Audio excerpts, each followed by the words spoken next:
સમય એક એવી નદી છે જે ક્યારેય રોકાતી નથી, પણ ઇતિહાસમાં અમુક એવી ક્ષણો આવે છે, અમુક એવા માણસો જન્મે છે જે આ વહેતા સમયની છાતી પર પોતાના સંકલ્પનો એવો પથ્થર મૂકી દે છે જે આવનારી સદીઓ સુધી અડીખમ ઊભો રહે છે. આજે આપણે એક એવી જ યાત્રા પર નીકળ્યા છીએ. આ યાત્રા માત્ર એક સ્થળની નથી, આ યાત્રા એક એવા વિચારની છે જેણે આખા રાષ્ટ્રને એક દોરામાં બાંધી દીધું. ગુજરાતના હૃદયમાં, જ્યાં વિંધ્યાચળ અને સાતપુડાની પહાડીઓ નર્મદાના નીર સાથે વાતો કરે છે, ત્યાં ઊભું છે ભારતનું અવિચળ ગૌરવ, 182 મીટર સ્ટેચ્યુ ઓફ યુનિટી. આ માત્ર પથ્થર, સિમેન્ટ કે ધાતુનો કોઈ નિર્જીવ ઢાંચો નથી.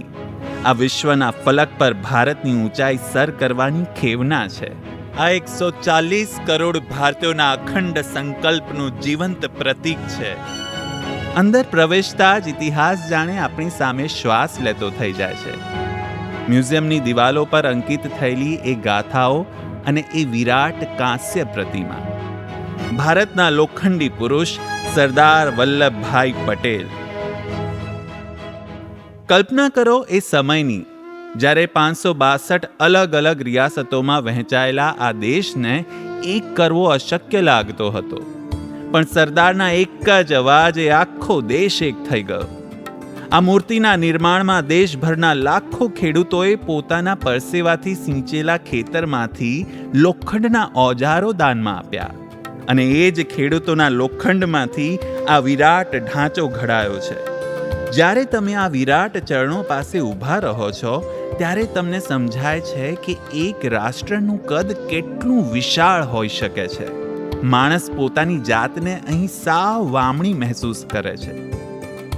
અને જ્યારે તમે એ હાઈ સ્પીડ લિફ્ટમાં બેસીને 153 મીટરની ઊંચાઈએ સરદારના હૃદયના સ્થાને પહોંચો છો, ત્યારે ત્યાંથી જે દ્રશ્ય દેખાય છે તે અદ્ભુત છે. નર્મદાનો વિશાળ પટ અને સરદાર સરોવર ડેમની ભવ્યતા. કદાચ આ જે દ્રષ્ટિ છે જે સરદારે એક સમૃદ્ધ અને અખંડ ભારત માટે જોઈ હતી. પણ ઊભા રહો, જો તમને લાગતું હોય કે એકતાનગર માત્ર એક ઐતિહાસિક સ્મારક છે, તો તમે ખોટા છો. સરદારનું સપનું એક જીવંત, ગતિશીલ અને વિકાસશીલ ભારતનું હતું, અને આજનું એકતાનગર એ જ આધુનિકતા અને પ્રકૃતિના સમન્વયનું એક હાઇપર એક્ટિવ ઉદાહરણ છે. આ વિશાળતાને તમારા શ્વાસમાં ઉતારવાનો સૌથી શ્રેષ્ઠ રસ્તો કયો? સાયકલિંગ. એકતાનગરના વાંકા ચૂંકા હરિયાળા રસ્તાઓ પર ઇકો ફ્રેન્ડલી ઇલેક્ટ્રિક સાયકલ પર પેડલ મારવાની મજા જ કંઈક અલગ છે. ચહેરા પર અથડાતો પવન, એક તરફ પહાડીઓ અને બીજી તરફ નદીનો કિનારો. મિત્રો અને પરિવાર સાથે સાયકલ લઈને નીકળી પડવું એ પ્રકૃતિ સાથેની સીધી વાતચીત છે. આ છે વિકાસ, જ્યાં પર્યાવરણને કોઈ નુકસાન નથી, માત્ર શુદ્ધ તાજી હવા અને જિંદગીનો ધબકાર છે. આ હરિયાળા રસ્તાઓ આપણને સીધા લઈ જાય છે એક અદ્ભુત વિશ્વમાં. જંગલ સફારી. અહીં પ્રાણીઓને પાંજરામાં નથી પૂર્યા, પણ તેમને તેમનું પ્રાકૃતિક ઘર આપ્યું છે. સફારી બગીમાં બેસીને ફરતા અચાનક તમારી સામે આવી જાય છે ગૌરવવંતો ભારતીય ગેંડો, શાંતિથી આરામ કરતો શ્વેત વાઘ, જંગલના ખૂણે છુપાયેલો દીપડો, વિશાળકાય અજગર અને વૃક્ષો પર ખીલેલા રંગબેરંગી મકાઉ પોપટ, હરણના ટોળા અને રીંછની મસ્તી. આ બધું જોતાં એવું લાગે કે જાણે આપણે આફ્રિકાના કોઈ ખુલ્લા જંગલમાં વિહરી રહ્યા છીએ. જેમ જેમ સૂર્ય નર્મદાના નીરમાં આથમવાની તૈયારી કરે છે, તેમ તેમ એકતાનગરનો માહોલ એકદમ બદલાઈ જાય છે.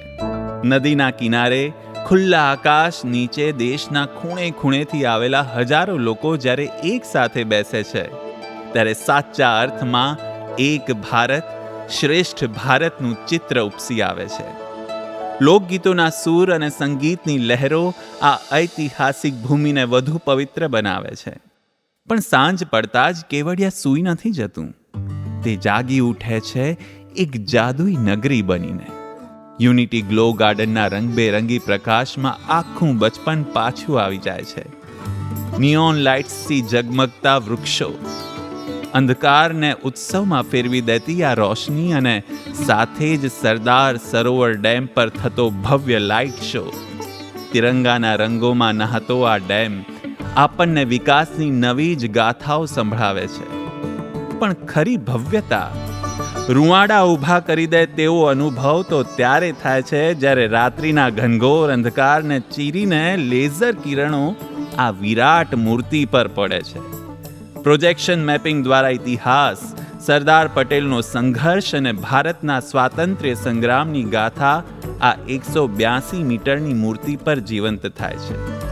આ માત્ર ટેકનોલોજીનો કમાલ નથી સાહેબ, આ દેશના વીરોને અપાયેલી દુનિયાની સૌથી ભવ્ય શ્રદ્ધાંજલિ છે. તો આખરે શા માટે દરેક ભારતીય પોતાના જીવનમાં એકવાર આ તીર્થ સ્થાને આવવું જ જોઈએ? કારણ કે અહીં ઊભા રહીને તમે માત્ર એક વિશાળ પ્રતિમાને જોતા નથી, તમે આ દેશના ઇતિહાસમાં શ્વાસ લો છો. તમે મહેસૂસ કરો છો કે જ્યારે આખો દેશ એક થાય છે ત્યારે કેવા અશક્ય કામ શક્ય બની જાય છે. અહીં ભારતનો આત્મા ધબકે છે.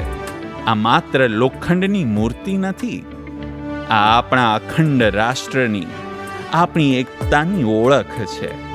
જય હિન્દ, જય ભારત, જય ગુજરાત.